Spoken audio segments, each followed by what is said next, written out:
കേരളത്തിലെ അതിപ്രശസ്തമായ നിരവധി ദേവീക്ഷേത്രങ്ങളുണ്ടെങ്കിലും 64 ക്ഷേത്രങ്ങളുടെ മൂലക്ഷേത്രം എന്നറിയപ്പെടുന്നത് കൊടുങ്ങല്ലൂരമ്മയാണ്. വർഷത്തിലൊരിക്കൽ ദർശനം നടത്തിയും ഇല്ലെങ്കിൽ തൊഴാത്തവർ ഒരു തവണയെങ്കിലും വന്ന് തൊഴുതു പോയി ഒന്ന് പ്രാർത്ഥിച്ചു പോകുമ്പോൾ കിട്ടാവുന്ന ഒരു കേമത്തം എന്ന് പറയുന്നത് വളരെ വളരെ കേമാണ്. മനസ്സിലാവുന്നുണ്ടോ?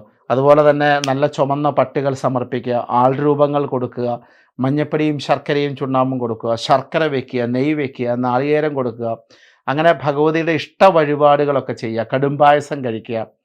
ഇതൊക്കെ ചെയ്യാവുന്ന സാധാരണ വഴിപാടുകൾ. ഇങ്ങനെയുള്ള വഴിപാടുകളൊക്കെ കഴിക്കാൻ ചെല്ലുമ്പോൾ ആ വഴിപാടുകൾക്കൊക്കെ ഓരോന്നിനും പ്രാധാന്യമുണ്ട്. അവിടുത്തെ ഗുരുതി പുഷ്പാഞ്ജലി, രക്തപുഷ്പാഞ്ജലി, അങ്ങനെയുള്ള പുഷ്പാഞ്ജലികളൊക്കെ കഴിപ്പിക്കുക.